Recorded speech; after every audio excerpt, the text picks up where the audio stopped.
Hey guys, कैसे आप लोग। स्वागत आप सभी का अनअकैडमी के इनकम टैक्स के इस वार्म अप बैच में। एक बार जल्दी से कंफर्म कीजिए whether we are live or not and whether the audio and the video is fine or not। हाँ जी बाबू, हाय हनी, गौरव, सिमरन, बच्चे ने पता नहीं, स्वाद भाई, चलिए, मेलोडी, मानसी, ललित, सारे बच्चे बाबू एक बार जल्दी से आ जाइए एंड एक बार ऑडियो वीडियो कंफर्म कर दीजिए प्लीज। एक्चुअली क्या होता है ना कि प्लस एंड यूट्यूब का सबसे बड़ा डिफरेंस क्या है, वैसे बहुत सारे हैं। प्लस पे ना थोड़ा भी बैक लैग नहीं होता है, जीरो लैग, एकदम रियल टाइम होता है। तो फायदा यह है कि मैं जब कुछ बोलता हूं एंड जब आप उसका रिप्लाई देते हो ना, वो एकदम इंस्टेंट होता है। यूट्यूब में ना थोड़ा मजा नहीं आता है क्योंकि 10 सेकंड का लैग होता है। तो मैं बोलता हूं अभी, आपको सुनाई देता है 10 सेकंड बाद, आप जब रिप्लाई करते हो तब तक 20 सेकंड गुजर जाते हैं, तो फ्लो थोड़ा टूट जाता है। बट कोई नहीं, यूट्यूब पे ये सेकंड एंड लास्ट लेक्चर है। आपको पता है कि next lecture, third lecture onwards, हम लोग करेंगे प्लस ओनली। ठीक है, तो जो भी बच्चे अभी तक एनरोल नहीं किए, एनरोल कर लीजिएगा। पहला 2 लेक्चर आपको यूट्यूब पे मिल ही जाएगा, थर्ड ऑनवर्ड्स प्लस पे होगा। एंड टैक्स का बाबू केवल टीटीएस में होगा, ट्यूसडे, थर्सडे एंड सैटरडे, यानी next class day after tomorrow होगा। तो आज ट्यूसडे का हो रहा है, तो पहला 2 क्लास कॉन्जिक्यूटिव हो गया। अब जब क्लास होगी तो ऑल्टरनेट डे पे होगी। प्लीज याद रखिएगा, ये मैं केवल वार्म अप की बात कर रहा हूं। जो रेगुलर बैचेस होते हैं वो मंडे टू सैटरडे होते हैं, और वार्म अप बैच में हम लोग ऑल्टरनेटिव चलेंगे, ट्यूसडे, थर्सडे, सैटरडे। ठीक है, अब सुनिए, मैं आपको ना 2-3 बातें बता देता हूं, क्योंकि मैं जब भी क्लास स्टार्ट करता हूं तो 2-3 पॉइंट जो कॉमन है। एक तो ये है कि हम लोग ना एक कॉन्सेप्ट फॉलो करते हैं, आरएलआर। सर ये क्या होता है? आरएलआर आज के टाइम में बहुत फेमस है। And let me tell you, ये कहने की बात नहीं है। इनकम टैक्स में आपके मोटा मोटा 90 लेक्चर्स होंगे, जीएसटी में 60 लेक्चर्स होंगे, एंड एसएम में 35 लेक्चर्स होंगे। तो ये इन टोटलिटी 185 लेक्चर हुआ। इसमें पहले लेक्चर को छोड़कर बाकी जितने भी लेक्चर होंगे, एक रिकॉर्ड मेंटेन किया जाएगा जिसको बोलते हैं आरएलआर। आरएलआर का मतलब होता है every lecture will start with a revision of the past. तो जो आपने उसके पहले जो लेक्चर किए थे उसका रिवीजन होगा, देन आपका प्रॉपर लेक्चर होगा, and every lecture will and with a revision. And ये ऐसा नहीं कि शुरुआत के 10 लेक्चर 20 सेक्शन में होगा। इनफैक्ट वार्म अप बैच में आरएलआर का इंपैक्ट कम होता है, क्योंकि बहुत कम पढ़ाई होती है एक क्लास में। जो मेन बैचेस होते हैं बाबू, रिकॉर्ड मतलब record, not even a single day ऐसा जाएगा जब आरएलआर ना हो। तो अगर 185 लेक्चर्स है, इसमें से आप 3 लेक्चर हटा दो। सर 3 क्यों हटा रहे हो? अरे पहली लेक्चर में क्या करूंगा मैं? आरएलआर फाउंडेशन को रिवाइज थोड़ी कराऊंगा। तो पहला लेक्चर में बस नहीं होगा, उसके अलावा जितने भी लेक्चर्स होंगे उन सारे लेक्चर्स में आपका रिवीजन मैंडेटरी है। ठीक है, अब सुनिए, ये जो रिवीजन होगा इसका हम लोग रिकॉर्डिंग करते हैं। क्या करते हैं हम लोग? रिकॉर्डिंग। और इसको एज अ ऑडियो समरी आपको प्रोवाइड होती है। सर कहां होती है? तो जो मैंने प्लस पे आपको टेलीग्राम का लिंक दिया है वहां पर आती है। तो रिकॉर्डिंग होगी ऑडियो समरी की, एंड जब आपका चैप्टर एंड होगा तो एक तो ऑडियो समरी आपको लेक्चर वाइज मिलेगा, एंड दूसरा जब आपका चैप्टर एंड होगा तो पूरे चैप्टर वाइज मिलेगा। बच्चा बोला सर सच में मिलता भी है या ऐसे ही बोल रहे हो? बात सही है। Trust but verify. आइए, ये है गूगल ड्राइव का लिंक। जैसे अभी जनवरी 27 का बैच चल रहा है, लेट्स सी उनको मिलता है कि नहीं। आपको भी एक ऐसा ड्राइव का लिंक बाबू मैंने प्रोवाइड करा हुआ है। जिन बच्चों को नहीं मिला है, लेक्चर 1 में किया था, लेक्चर 3 में दोबारा से कर दूंगा। तो जैन 27 का अगर आप देखोगे ऑडियो समरी, तो इनकम टैक्स का आपको दिख रहा है प्रॉपर चैप्टर वाइज। ये वही है जो आपका क्लास में कराया गया है। तो हम लोग जो क्लास में कराते हैं वो तो मिलता ही मिलता है, उसके अलावा प्रॉपर डेडिकेटेड आपको यहां मिलता है। डेडिकेटेड ये चैप्टर वाइज है। सर लेक्चर वाइज कैसे मिलेगा? लेक्चर वाइज मिलेगा बाबू आपके टेलीग्राम के ग्रुप पे। जस्ट मैं दिखा देता हूं। एक कहावत है, हाथ कंगन को आरसी किया और पढ़े लिखे को फारसी किया। तो जनवरी 27 में अगर मैं जाऊं,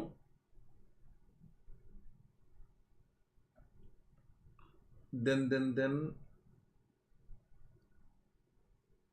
इसमें एक यस वो दिख रहा है ऑडियो समरी। हर लेक्चर का आता है, हर लेक्चर का। अच्छा, आपके वार्म अप का भी मिलेगा, डोंट वरी। तो दिख रहा है ये lecture number, lecture 10, lecture 11, lecture 12। तो हर लेक्चर का आपको ऑडियो समरी मिलता है। तो लेक्चर वाइज भी हो गया एंड पूरे का पूरा जो समरी है चैप्टर का वो भी हो गया। दूसरी बात है कि मुझे ना एक पर्सन बहुत पसंद है, उसका नाम है Vicky Kaushal.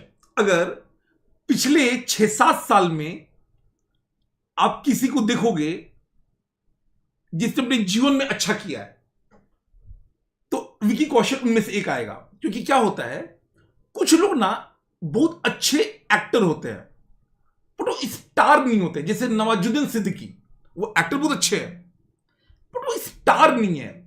Manoj Vajpayee superlative actor but वो स्टार नहीं है। दूसरा होता है कि सर स्टार तो है बट एक्टर नहीं है। हमारे सलमान खान भाई स्टार हैं बट आपको पता ही है कि एक्टिंग कितना महान करते हैं। कुछ लोग हैं जो दोनों का परफेक्ट कॉम्बिनेशन है। विकी कौशल उनमें से आते हैं। अभी तक कटरीना कैफ के पति भी हैं।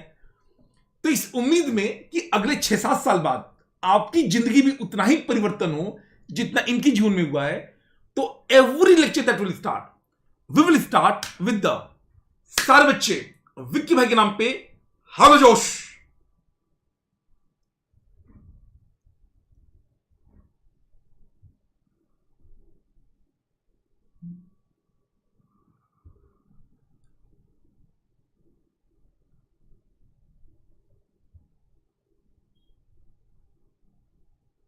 चलिए आइए स्टार्ट करते हैं। बाबू पहले हम रिवीजन करेंगे लास्ट क्लास का। कल हमने क्या पढ़ा था?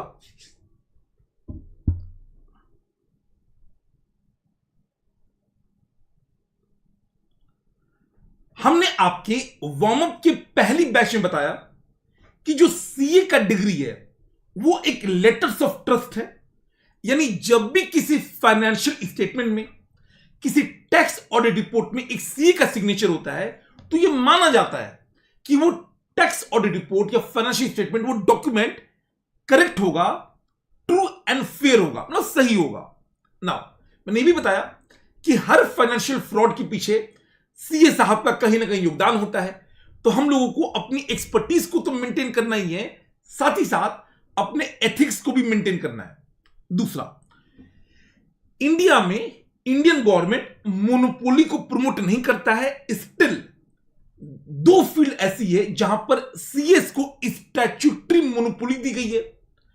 लीगली 2 काम ऐसे हैं जो केवल आप कर सकते हो, that is company audit and tax audit. कोई भी और प्रोफेशन ये नहीं कर सकता है।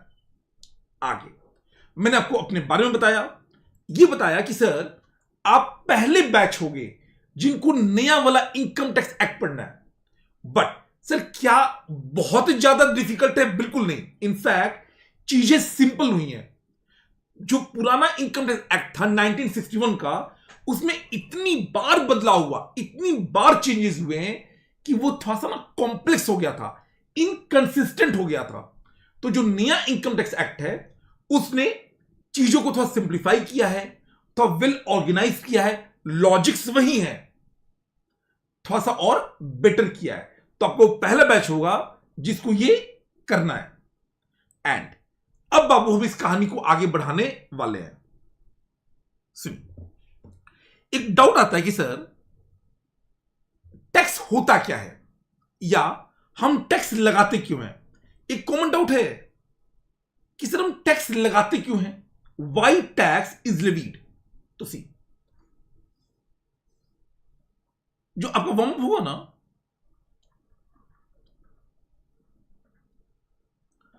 उसमें हम इनिशियली आपको कुछ बेसिक बातें बताएंगे, जैसे why tax is levied, okay. Then आपका जो लेआउट ऑफ कोर्स होगा वो कैसा होगा, कितने मार्क्स के आते हैं, किस टाइप के क्वेश्चंस आते हैं। Then what is tax, then types of tax.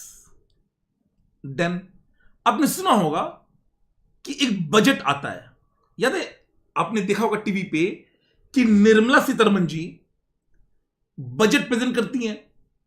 वो बजट का कंप्लीट फ्लो क्या होता है, उसका इंपैक्ट क्या होता है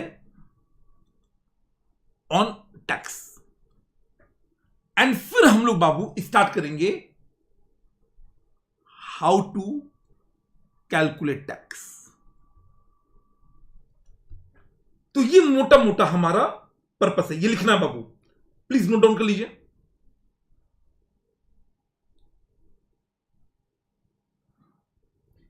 प्लीज नोट डाउन कर लीजिए, जैसे नोट डाउन कर लीजिएगा कृपया करके डन बताइएगा।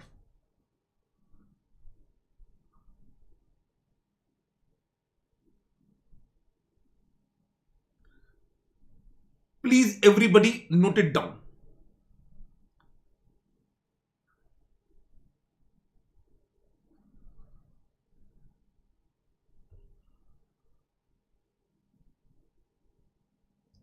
अब सुनिए, सबसे पहला है कि सर हम टैक्स लगता ही क्यों। अच्छा, आप समझते हो ना, लेवीड,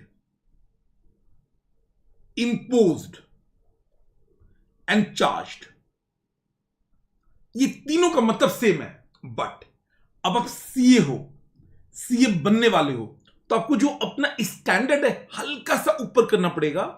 तो बजाय कि हम चार्ज्ड या इम्पोज्ड वर्ड यूज करें, हम वर्ड यूज करेंगे लेवीड। सेम चीज होता है बट वर्ड यूज करेंगे levied. Now the question is कि सर टैक्स क्यों लेवी होता है। अब सी, ये कहना कि सर गवर्नमेंट हमारे लिए कुछ नहीं करता है, ये थोड़ा सा ना बाबू बहुत सिंप्लीफिकेशन हुआ। अगर कोई ये कह रहा है कि सर गवर्नमेंट कुछ नहीं करता, ये बहुत ज्यादा सिंप्लीफिकेशन हुआ। इमेजिन मैं बोलूं कि सुनो ना, चलो एक जगह ले चलते हैं, जमीन एकदम सस्ता होगा, लेबर एकदम सस्ता होगा, बढ़िया व्यापार करना। तो बच्चा बोला सर अच्छी बात है, बताओ कहां जमीन सस्ता है, अब तो इतनी महंगाई है, कहां पे सस्ता मिल रहा है, हम वहीं चलते हैं। और मैं बोलूं चलो अफगानिस्तान, चलो पाकिस्तान, दिक्कत हो जाएगा। द पॉइंट इज कि ये कहना आसान है कि गवर्नमेंट कुछ करता नहीं है, बट रियलिटी में ना हर गवर्नमेंट अगर वो रिस्पॉन्सिबल है तो वो आपको सर्विस देता है। अब वो पैसा कहां से आएगा, वो पैसा हम और आप देते हैं बाय वे ऑफ टैक्सेशन। तो अब देखो, और क्वेश्चन ये है, हां ये अलग बात है कि करप्शन भी होता है। इनफैक्ट करप्शन पहले होता है, डेवलपमेंट बाद में होता है, बट ठीक है, क्या ही कर सकते हैं। वाइस टैक्स लेवीड, तो हर कंट्री के जो गवर्नमेंट है उसकी जिम्मेदारी है, क्या जिम्मेदारी है,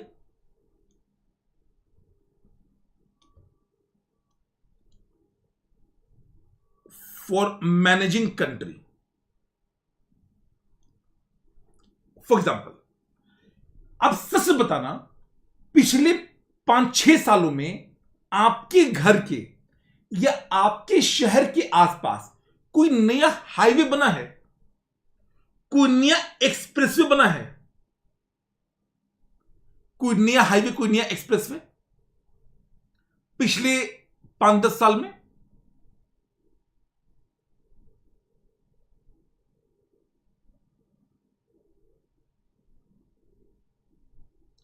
बना है, बना है, बना है। तो गवर्नमेंट ऑफ इंडिया एक बहुत मोटा पैसा खर्च कर रही है इंफ्रास्ट्रक्चर पे।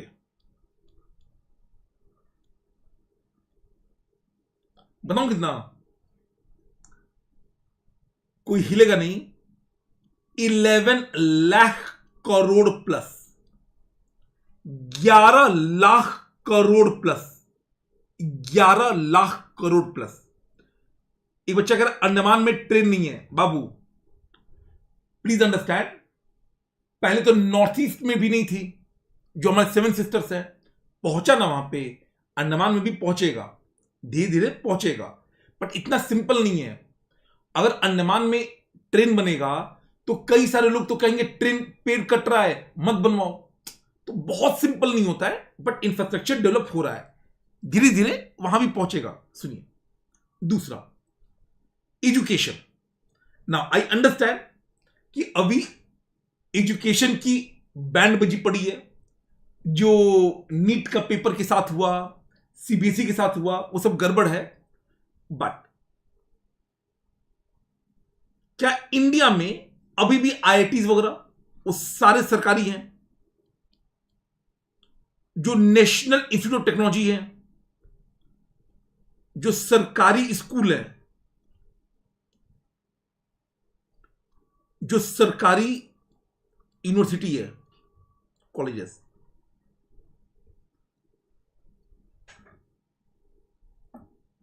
अगर आप मुझसे पूछो कि सर क्या एजुकेशन मिनिस्टर को डिजाइन करना चाहिए, आंसर इज यस। आगे बढ़ते हैं। नेक्स्ट है हेल्थ। ना अगेन, हेल्थ में एम्स पहले केवल दिल्ली में था, अब और भी कई जगह खुल गया है, ऋषिकेश में, कश्मीर में, पटना में। तो इवन जो कंपैरेटिवली छोटे शहर हैं वहां भी एम्स खुला है, सरकारी हॉस्पिटल्स हैं। हां, अब वो अलग बात है कि सब कोई प्रेफर नहीं करता है, बट है।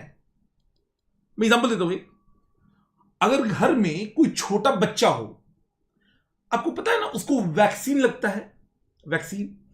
तो मेरी छोटी बेटी है, मैं बताऊंगा धीरे धीरे, वो है 2 साल की, तो उसको वैक्सीन लगना है। लेट मी टेल यू, सरकारी हॉस्पिटल में फ्री है। हां, मैंने वो फ्री नहीं लिया, मैंने प्राइवेट में लिया। प्राइवेट में थोड़ा सा वैक्सीन बहुत वैरायटी की, कई वैरायटी की आती हैं। एक वैक्सीन आता है ना जो थोड़ा सस्ता होता है, उसमें बुखार आ जाता है बच्चों को, सरकारी हॉस्पिटल में वही वाला मिलता है, सेफ है, परफेक्टली फाइन है, बट हल्का सा बुखार आता है। और एक होता है तो महंगा, उसको बोलते हैं पेनलेस या जेंटल वैक्सीन। सरकारी हॉस्पिटल में वो नहीं मिलेगा, पर फ्री में, वो प्राइवेट में लेना पड़ेगा, तो महंगा होता है। तो मैंने ऑल द प्राइवेट वाला ऑप्ट किया, बट मेरे पास ऑप्शन था कि मैं दिल्ली के किसी भी सरकारी हॉस्पिटल में जाऊं, बर्थ सर्टिफिकेट दिखाऊं और फ्री में वैक्सीन ले लूं। तो ये भी तो सपोर्ट ही है। इसके अलावा हम सबने देखा है कोविड वैक्सीन। मैं आपको धीरे धीरे बताऊंगा, हल्का सा जान लीजिए। Covid was the only instance पिछले 100 सालों में जब आपको और मुझे उसी समय वैक्सीन लगा जब अमेरिकन एंड यूरोपियंस को लग रहा था। उससे पहले क्या होता था? उसके पहले जितनी भी बीमारियां हुई हैं, हेपेटाइटिस बी, पोलियो, ये जितनी भी बीमारियां हैं, उसमें ऐसा होता है कि पहले अमेरिका या यूरोप में वैक्सीन निकाली जाती हैं, वो अपने कंट्री को 100% वैक्सीनेट करते हैं, अगले कई सालों का स्टॉक मेंटेन करते हैं, और फिर जाके इंडिया जैसे कंट्री को या तो फ्री में देते थे या बेचते थे। कई सालों के बाद, तो अगर मानो वैक्सीन का इन्वेंशन हुआ करंट ईयर में, इंडिया को मिलता था 10 साल, 15 साल, 20 साल लेट। आप सर्च कीजिएगा, हेपेटाइटिस बी का वैक्सीन बहुत लेट मिला इंडिया को। Covid was the only reason या ओनली इंस्टेंस जब हमारा वैक्सीन और अमेरिकन का वैक्सीन एक साथ डेवलप हुआ। 35,000 करोड़ का बाबू इन्वेस्टमेंट हुआ था कोविड वैक्सीनेशन में। इसके अलावा इसको मैं दुर्भाग्य बोलूंगा कि हमारे आसपास कुछ ऐसे ऐसे कंट्रीज हैं जो कि हॉस्टाइल हैं, जैसे पाकिस्तान, चाइना, और हद तो यह भी है कि बांग्लादेश। जिनको नहीं पता हो तो हमारा बांग्लादेश, तो लेट मी टेल यू, थोड़ा सा जान लो, वार्म अप बैच है। तो क्या हुआ ना कि बांग्लादेश में जो डेमोक्रेटिक इलेक्टेड गवर्नमेंट थी उसके अगेंस्ट प्रोटेस्ट हुआ। कई लोगों को लगता है कि इंडिया में भी वैसा ही प्रोटेस्ट होगा, जो कि होगा नहीं। नतीजा ये हुआ कि वहां की जो प्राइम मिनिस्टर थी, जो इलेक्टेड पीएम थी, उनको तुरंत भागना पड़ा और वो बांग्लादेश से इंडिया आ गई। अब वहां पे दूसरे लोग आ गए राज में। अब जो नए लोग आए ना, उनकी शॉर्ट टर्म मेमोरी लॉस हो गई, गजनी प्रॉब्लम। वो ये भूल गए कि आज से 55 साल पहले हमने ही उनके कंट्री को आजाद करवाया था पाकिस्तान से। आपको पता होगा 1971 में पाकिस्तान 2 होता था, ईस्ट पाकिस्तान, वेस्ट पाकिस्तान। हमने ईस्ट पाकिस्तान को तोड़कर बांग्लादेश बनवा दिया। अब ये ना 55 साल की बात उनको भूल गए वो लोग। तो एक मिनिस्टर आया और क्या कह रहा है कि हम लोग ग्रेटर बांग्लादेश बनाएंगे। क्या बनाएंगे? ग्रेटर बांग्लादेश। उसे बांग्लादेश होगा, वेस्ट बंगाल होगा, नॉर्थ ईस्ट होगा, बिहार होगा, उत्तर प्रदेश होगा। एंड आई वाज लाइक कि जब तुम ये कर रहे होगे तो इंडियन आर्मी क्या कर रही होगी? अरे इंडियन आर्मी छोड़ो, बिहार का पुलिस, यूपी का पुलिस, बंगाल का पुलिस, नॉर्थ ईस्ट का पुलिस क्या कर रहा होगा? पैरामिलिट्री फोर्स क्या कर रही होगी? अब ये ना कई सारे जो वहां पे छोटे मोटे नेता हैं वो ये सब बोलने लगे, नया नया मैप डालने लगे। तो फिर सुनो, अदानी, पता है ना अदानी, बांग्लादेश अदानी से बिजली खरीदता है उधारी पे। तो जब वहां के मिनिस्टर लोग एंड छोटे मोटे नेता लोग ये ट्विटर पे डाल रहे थे, एक्स पे, कि हम ग्रेटर बांग्लादेश बनाएंगे, इंडिया से ये छीन लेंगे, तो अदानी की तरफ से एक ट्वीट गया कि वो बांग्लादेश भाई, वो ना ग्रेटर बांग्लादेश बाद में बनाना, वो हमारा 6,000 करोड़ का बिजली का बकाया है, तो नहीं जल्दी से पे करना, वरना बिजली काट देंगे, फिर अंधेरे में ग्रेटर बांग्लादेश बनाते रहना। बिजली का बकाया 6,000 करोड़ का, बिजली का पैसा पे करने का हिम्मत नहीं है और लंबी लंबी बातें करवा लो। बट ये हमारा दुर्भाग्य है कि हमारे पड़ोसी बड़े अजीब से है। तो इसलिए जरूरी होता है कि हम डिफेंस पे खर्चा करें, एंड लाखों करोड़ डिफेंस पे भी खर्चा होता है और ये जरूरी भी है। इसके अलावा सोशल वेलफेयर ना, अगर आप अपर मिडिल क्लास हो, अगर आप अपर मिडिल क्लास हो या इवन मिडिल क्लास हो, तो मे बी आप उतना अप्रिशिएट नहीं कर पाओगे। बट मैं आपको बता सकता हूं कि मेरे स्टाफ को उसके गांव में वॉशरूम बनाने का पैसा दिया गया। तो देश की आजादी के 1947 के बाद पहली बार उसके घर में वॉशरूम बना। उसके पहले आप समझ सकते हो, नल। मैं कह रहा हूं ना कि अगर आप मिडिल क्लास हो या अपर मिडिल क्लास हो तो आपको यह सब बहुत नॉर्मल लगेगा। बट उनसे पूछो जिनको डेली 10 किलोमीटर पैदल जाना पड़ता था पानी लाने। नल, टैप वाटर एक लग्जरी है कई सारे गांव में, वो प्रोवाइड हुआ। एलपीजी सिलेंडर, अगेन आपको लगता होगा सर ये तो बहुत नॉर्मल चीज है। जी नहीं, जिन लोग को गांव में लकड़ी काट के लाना पड़ता है और लकड़ी पे खाना बनाना पड़ता है, वो धुआं एब्जॉर्ब करना पड़ता है, वो सब कम हुआ। एंड आप सबने सुना होगा कि सर फ्री में राशन मिल रहा है करोड़ों लोगों को। अब ये सब पैसा कहां से आएगा? तो ये सब पैसा आएगा बाबू टैक्स से। इनफैक्ट अगर मैं आपको दिखाऊं, ये ना इस बार का बजट है।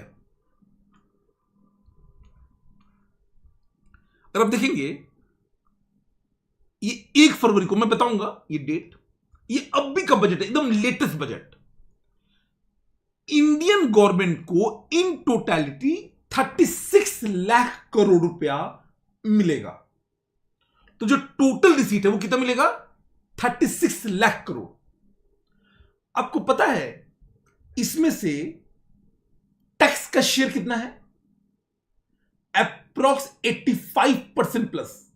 तो जो ये 36 लाख करोड़ है, इसका 85% बाबू टैक्स से आएगा। क्या बात कर रहे हो? 85% टैक्स से आएगा। यानी अगर गवर्नमेंट 100 रुपए कमाता है तो 85 रुपए, 85 रुपीज केवल टैक्स से आता है। करीब 10 to 12% अदर देन टैक्स है। अदर देन टैक्स जैसे डिविडेंड। अब गवर्नमेंट के कई सारे कंपनीज हैं, सरकारी कंपनीज, वो डिविडेंड बांटती हैं, कुछ इंटरेस्ट वगैरह सरकारी इन्वेस्टमेंट्स होते हैं। तो समझ लो ना, 85% प्लस केवल टैक्स से आता है। अब बताइए क्या टैक्स इंपॉर्टेंट है? सोचिए,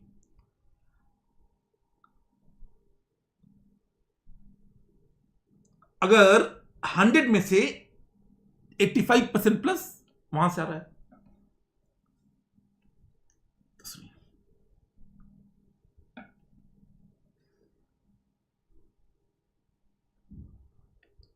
पहला है, अगर हम गवर्नमेंट के पॉइंट ऑफ व्यू से बात करें, गवर्नमेंट पॉइंट ऑफ व्यू, तो टैक्स क्यों इंपॉर्टेंट है? टैक्स इसलिए इंपॉर्टेंट है क्योंकि 85% प्लस ऑफ गवर्नमेंट रेवेन्यू, जो पैसा कमाता है सरकार, कम्स फ्रॉम टैक्स। दूसरा, स्टूडेंट के एंगल से क्या इंपॉर्टेंस है? स्टूडेंट के एंगल से, जो आप हो,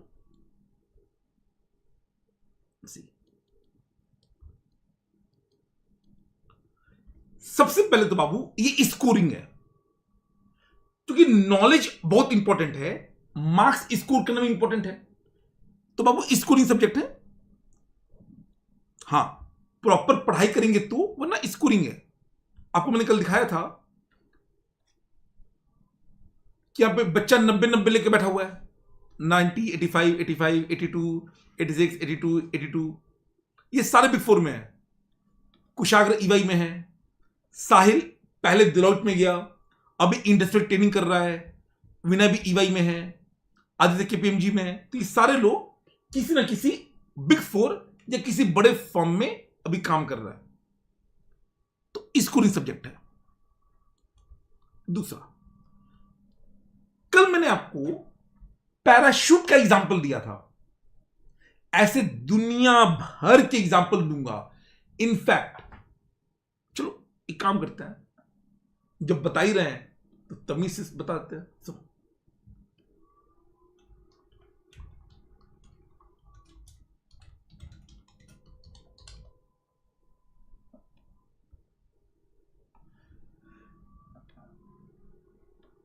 जब आप जीएसटी पढ़ोगे, जीएसटी, आपको पता है कि जीएसटी एक बड़ा टॉपिक है।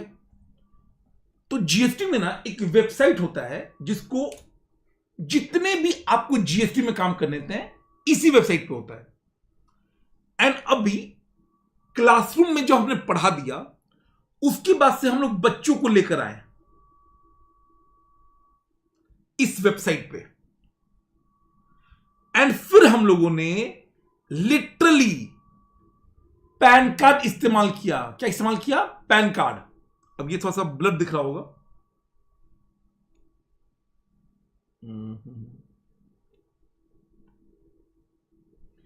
हमने अपने स्टाफ का पैन कार्ड इस्तेमाल किया। उस पैन कार्ड के दम पे हम लोगों ने प्रॉपर रजिस्ट्रेशन कैसे होता है। अब देखो, क्लासरूम की ये मेरी किताब है, क्लासरूम की किताब को हम लोग प्रैक्टिकल वेबसाइट पे ले जाकर उसको सॉल्व कर रहे थे। अगर आप देख पाओ तो क्या लिखा हुआ है, creation date, application for new registration, and इस तरीके से जाके हम लोग वेबसाइट पे लिटरली रजिस्ट्रेशन करने की हमने कोशिश करी थी और सारा कुछ क्लास से लिंक किया था। और सुनो, फिर चूंकि मैं प्रैक्टिसिंग सीए भी हूं तो अपने क्लाइंट का डेटा यूज करके and obviously with permission client को बताकर हम लोगों ने इस पे लॉगिन किया क्लाइंट का डेटा पे, एंड ये सारी ये एकदम लाइव क्लाइंट है शंकर शरण मिश्रा। उन्होंने जितने एक रिटर्न होता है, रिटर्न एक समरी फाइल करना होता है सरकार को, वो सब हम लोग करके दिखाते हैं। द पॉइंट इज ना कि बहुत ही ज्यादा प्रैक्टिकल है।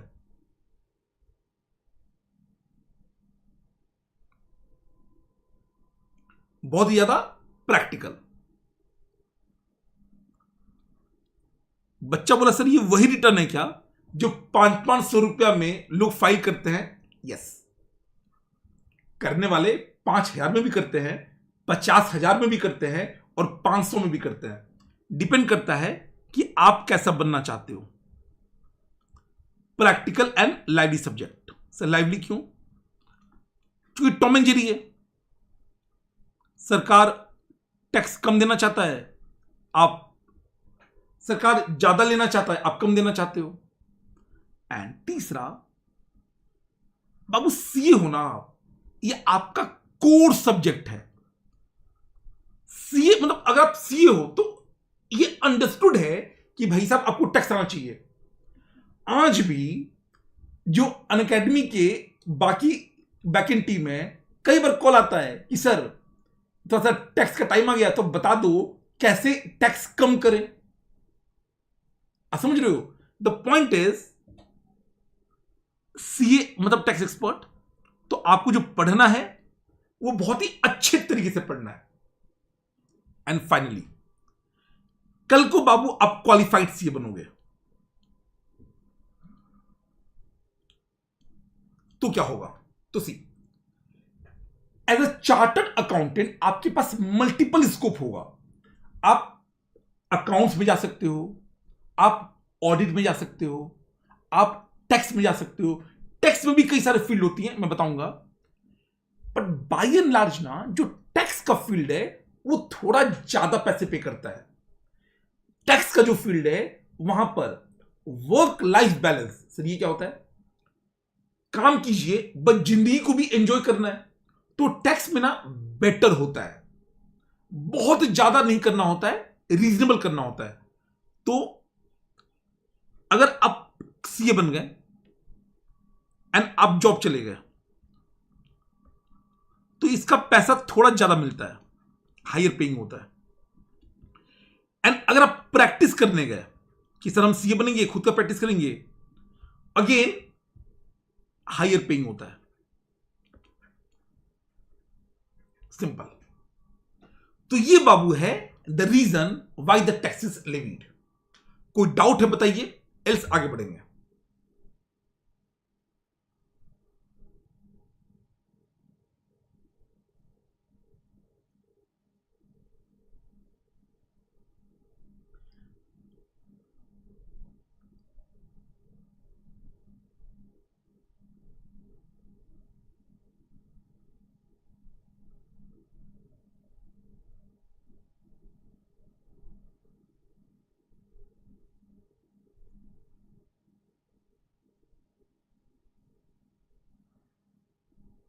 जैसे हो जाए डन बताइएगा।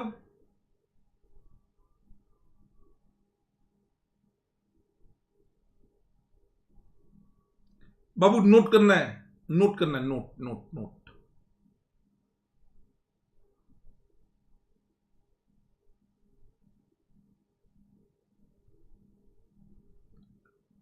चलिए आगे बढ़े। अगला है कि सर आपका जो 100 मार्क्स का पेपर है वो 100 मार्क्स का पेपर में कैसे कैसे करना है, मतलब कौन कौन सा सब्जेक्ट है, कितने मार्क्स से क्वेश्चन आते हैं। तो सुनिए, अगला है लेआउट ऑफ पेपर।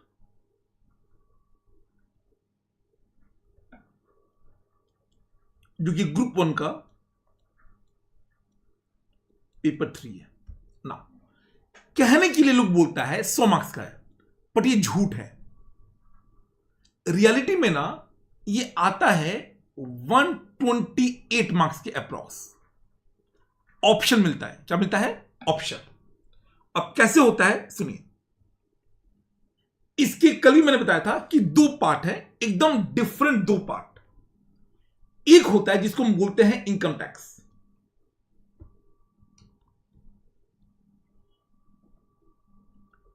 यानी डायरेक्ट टैक्स। अच्छा सर डायरेक्ट क्यों बोलते हैं, मैं बताऊंगा। एंड दूसरा होता है goods and service tax, that is indirect tax. अब सुनिए, इसके पहले मैं आगे बताऊं, एक बहुत ही बेसिक पॉइंट से डायरेक्ट इनडायरेक्ट क्या होता है सुनिए। जो मैं बताने वाला हूं एकदम रियल स्टोरी है, ठीक है, एकदम रियल। तो जब हम लोग स्कूल में थे तो मेरा एक दोस्त है, बहुत जिगरी दोस्त है, भास्कर, आज भी दोस्त है। यूएस में गूगल में नौकरी कर रहा है, यूएस में। तो जब स्कूल में थे तो भाई को ना किसी को चिट्ठी देने का मन किया, चिट्ठी। तो भाई को मन किया कि आज हम चिट्ठी लिखेंगे। भाई ने पूरे रात जग के, एकदम आलसी आदमी है, बट पूरे रात भर जग के भाई ने हॉस्टल की जितने डिक्शनरी थी सबको इकट्ठा किया, एकदम बढ़िया बढ़िया शब्दों का इस्तेमाल करके भाई ने चिट्ठी बनाया, मस्त लेटर। इतना मेहनत भाई अगर अपने इंग्लिश क्लास में करता तो 100 में 100 ले आता है। पूरे रात भर भाई ने चिट्ठी बनाई, अगले दिन उसको देना था। बट जैसा कि अक्सर होता है, अंतिम समय में भाई की फट गई। गला सबका सूखता है, डर सबको लगता है, और माउंटेन ड्यू पीने से घंटा कुछ नहीं होता है। तो अगर ये भास्कर मैडम को सीधा चिट्ठी देता तो मैं बोलता डायरेक्ट, ठीक है।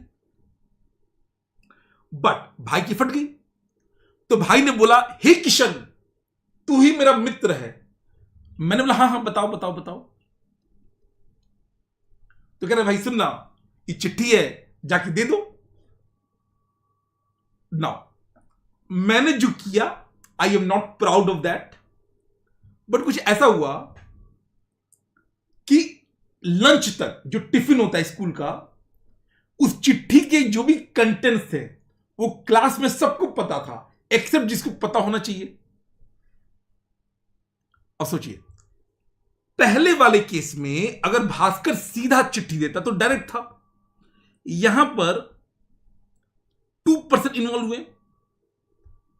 बट जो रियलिटी में हुआ कि पहले भास्कर ने मुझे दिया, मैंने मैडम को दिया, ये इनडायरेक्ट नहीं हो गया। भास्कर की चिट्ठी मैडम के पास गई बट डायरेक्टली नहीं गई, इनडायरेक्टली गई। तो ये हो गया आपका इनडायरेक्ट टैक्स। क्या हो गया? इनडायरेक्ट टैक्स ना। इसका टेक्निकल डिफरेंस मैं कल कराऊंगा, टेक्निकल जो चार्ट बनेगा वो कल कराऊंगा, एकदम बच्चों वाला है बट कल करेंगे। ये बस एक बेसिक अंडरस्टैंडिंग थी कि जहां पे 2 लोग होंगे वहां पर डायरेक्ट हो गया, इनडायरेक्ट में 3 लोग होते हैं। टेक्निकल डेफिनेशन मैं कल कराऊंगा, मैंने बोला ना टाइप ऑफ टैक्स में, तो ये कल होगा, ठीक है। एक बच्चा बोला सर टैक्स बाद में पढ़ाना, पहले ये बताओ इनका क्या हुआ।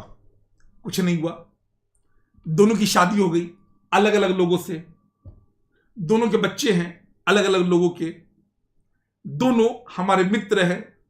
भास्कर अभी भी जब फोन करता है या मैं फोन करता हूं तो जब टॉपिक आता है तो भास्कर मुझे 2-3 भजन सुनाता है और फिर मैं आगे बढ़ जाता हूं। आगे बढ़ता है।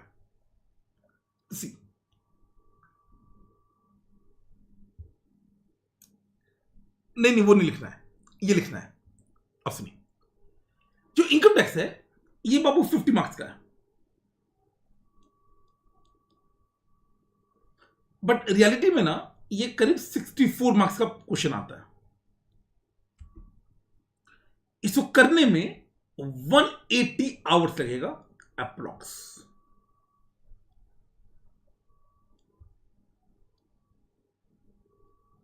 लेक्चर्स ना बाबू, पूरे सी इंटर में आपको पता चल गया होगा कि 30% एमसीक्यू होता है, एंड टैक्स के एमसीक्यू जबरदस्त होते हैं। एंड अगर कभी मौका मिले ना, आप अपने किसी सीनियर से पूछना जो मुझसे पढ़ता है कि किशन सर का एमसीक्यू क्विज कैसा लगता है, फिर आपको थोड़ा सा उनको सहलाना पड़ेगा। कोई बात नहीं बाबू, अच्छा हो जाएगा, things will get better. The thing is, quiz का लेवल हम लोग बहुत बढ़िया रखते हैं, मजा आता है, इंटरेस्टिंग होता है, एंड टॉप लेवल का होता है। वो छोटे वाले नहीं होते हैं कि फिल इन द ब्लैंक्स। वैसा एमसीक्यू आईसीआई भी नहीं पूछता है, मैं भी नहीं पूछता हूं। मैं वैसा ही पूछता हूं जैसा आईसीआई पूछता है, प्रॉपर क्विज होता है। तो एमसीक्यू बाबू कंपल्सरी होता है।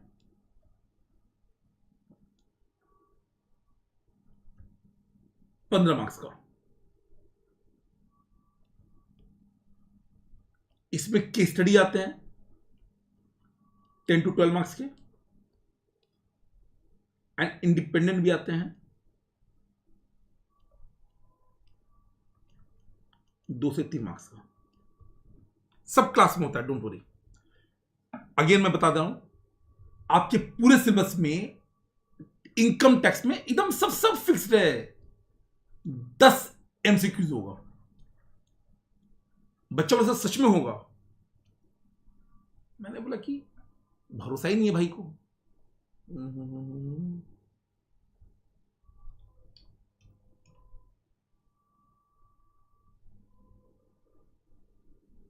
अरे रे, मैंने बोला ना, हाथ कंगन को आरसी क्या, पढ़े लिखे को फारसी क्या। ये मई वालों का, पिछले वाले मई का है।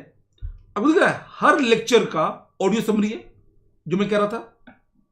Every lecture has audio summary. 10 quiz है, 10 क्विज है इनकम टैक्स में। जीएसटी में 8 है, जीएसटी में 8 है, एंड एसएम में 5 है। एसएम छोटा है, एसएम ना बेचारा मस्त छोटू सा। तो सबसे बड़ा भी मेरा है, सबसे छोटा भी मेरा ही है। इन टोटलिटी 23 क्विज होता है, और ये क्विज बाबू अच्छे लेवल का होता है। जब आप करोगे तो आपको मजा आएगा। 3600 बच्चों ने क्विज दिया है। कितने लोगों ने? 3600 बच्चों ने क्विज दिया है। 3600। How to solve MCQ, and इस तरीके से प्रॉपर पॉलिंग होती है, एंड हम लोग करते हैं प्रॉपर पॉलिंग के साथ। सारे आईसीआई, आरटीपी, एमटीपी सब कुछ कवर होता है, along with self drafted MCQ. तो आपको अलग से कुछ नहीं करना है, जो करना होगा मैं करवाऊंगा। अच्छा, इसके अलावा डिस्क्रिप्टिव क्वेश्चन भी आता है ना। डिस्क्रिप्टिव क्वेश्चन 35 मार्क्स का होता है, पर एक ट्विस्ट है। ट्विस्ट ये है कि जो क्वेश्चन 1 होगा वो 15 मार्क्स का कंपल्सरी होगा, बड़ा क्वेश्चन होगा। उसके बाद से उसमें ऑप्शन मिलता है। तो क्वेश्चन जो 2 होगा उसका ए और B 6 marks 4 marks. Question 3 A B 6 marks 4 marks. Question 4 A B 6 marks 4 marks. तो समझ रहे हो कि आपको एनी 2 आउट ऑफ 3 करना होता है, एनी 2 आउट ऑफ 3। एंड कई बार इसमें भी ऑप्शन मिल जाता है एक और। तो आपको 50 मार्क्स का है, क्वेश्चन 64 मार्क्स का आएगा। इसमें से 30 मार्क्स बाबू कंपलसरी हो गया। सर कैसे? एमसीक्यू कंपलसरी है, और डिस्क्रिप्टिव का पहला क्वेश्चन कंपलसरी है, बाकी जो मार्क्स है 20 मार्क्स वो आउट ऑफ 34 करना होता है, तो ऑप्शन मिल जाता है। सेम तरीका आपका जीएसटी में भी है, बट जीएसटी कंपैरेटिवली छोटा है, तो ऑल्दो इसका वेटेज 50 मार्क्स ही है, बट इसको करने में ना 120 आवर्स लगता है, यानी 60 लेक्चर अप्रॉक्स। अच्छा, कई लोग क्या करते हैं, इनकम टैक्स बाबू 300 घंटा, 250 घंटा, जीएसटी 80 घंटा, 70 घंटा, 60 घंटा, दोनों 50 मार्क्स का है, दोनों को इज्जत मिलना चाहिए, दोनों पे एफर्ट डालना है, क्योंकि जब 90 नंबर आएगा ना, वो तभी आएगा जब दोनों पे एक्सपर्टीज हो। तो जब मैंने कोर्स डिजाइन किया, आई मेड श्योर कि इक्वल डिस्ट्रीब्यूशन हो। अब जीएसटी छोटा है तो थोड़ा जल्दी हो जाएगा, बट 120 घंटा यहां भी लगेगा। एंड सेम तरीका एमसीक्यू यहां भी कंपलसरी होता है 15 मार्क्स का, यहां भी डिस्क्रिप्टिव होता है 35 मार्क्स का।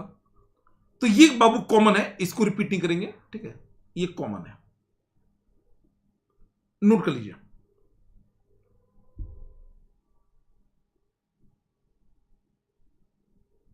एक बच्चा कह रहा 10 क्विज इज सफिशिएंट। भाई 10 क्विज 50 मार्क्स के लिए मेरे भाई, 15 मार्क्स के लिए 10 क्विज, एक क्विज में एवरेज 30 to 40 क्वेश्चंस, 400 बढ़िया क्वालिटी के एमसीक्यू लाइव हो रहा है। इससे ज्यादा चाहिए ना बाबू, तो मैं एग्जाम टारगेट नहीं हो पाएगा, अटेम्प्ट चेंज करना पड़ेगा, समय का भी होगा ना। यस, प्रैक्टिकल थ्योरी का कॉम्बिनेशन होता है, मैं बताऊंगा, वही बताऊंगा।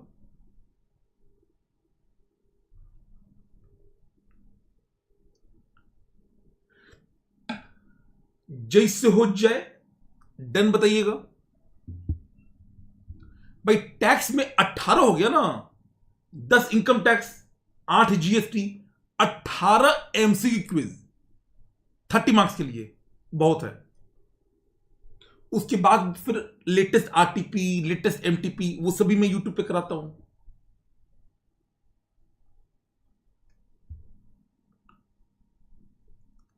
आगे बढ़े, चलिए आज के लिए बाबू हम लोग यहां पर स्टॉप करेंगे, ठीक है, आज के लिए हम लोग यहां पे स्टॉप करेंगे। मैं जैसा बताया, हम लोग पहले आरएलआर कर लेंगे,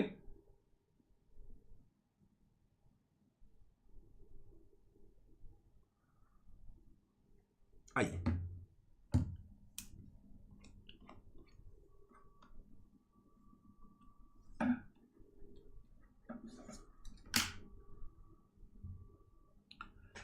सारे बच्चे विक्की भाई के नाम पे हाथ जोश।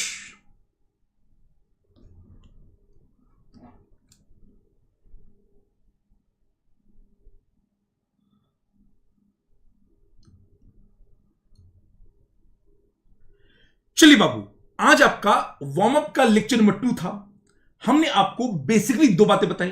एक कि सर टैक्स जो होता है वो क्यों लगता है, तो सी every country has the responsibility to manage its country।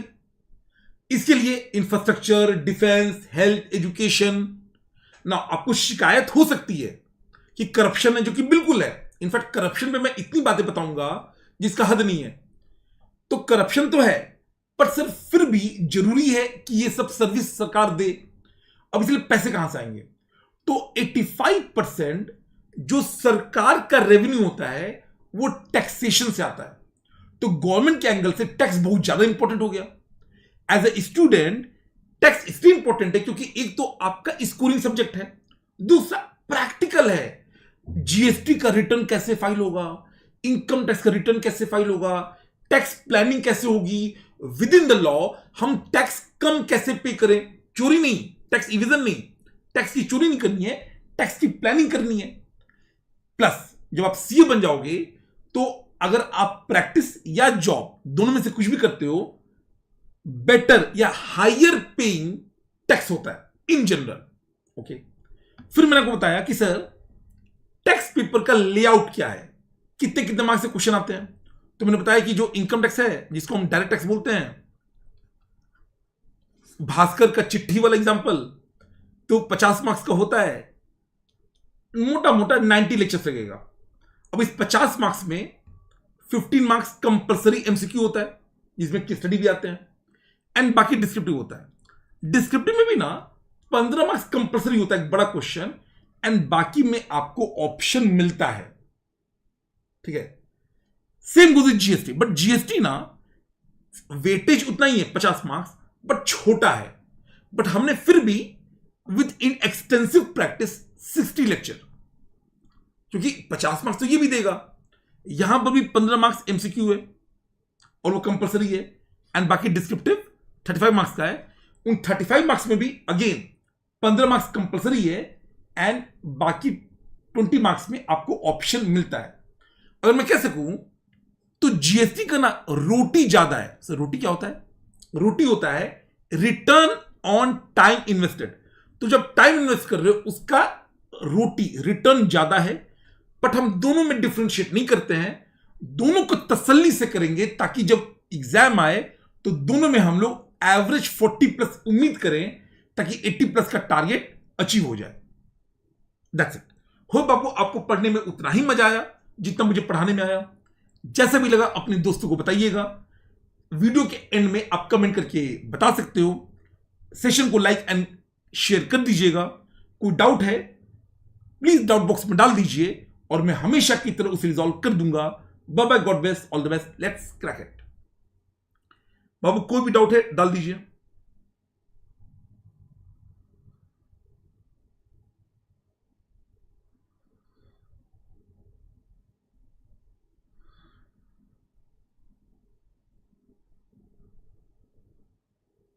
Anybody, any doubt?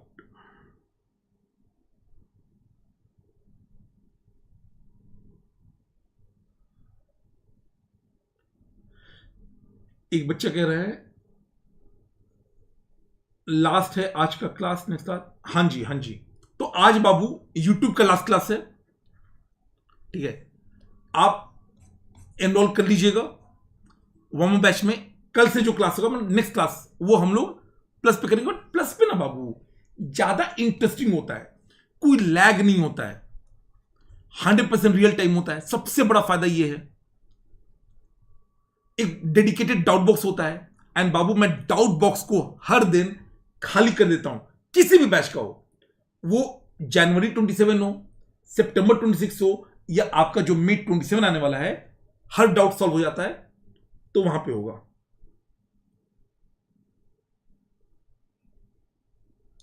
जो न्यू इनकम टैक्स एक्ट है उसमें केवल डीटी अमेंड होगा बाबू। अगर आप देखोगे ना मैंने क्या लिखा है, tax is a wider term, इसके अंदर इनकम टैक्स और डीटी ये सेम होता है, तो ये बदला है जीएसटी। अच्छा, ऐसा नहीं कि जीएसटी बदला नहीं है, वो हल्का फुल्का बदला है, इनकम टैक्स पूरी बदल गया। तो गौरव भाई एक बार ध्यान से देखना, इनकम टैक्स और डीटी सेम है, आईडीटी एक अलग कॉन्सेप्ट है। चलिए, दैट्स इट आज के लिए। अभी ऑफर चल रहा है, ज्वाइन कर लीजिएगा, एंड नेक्स्ट क्लास हम लोग मिलते हैं ऑन प्लस। Bye bye.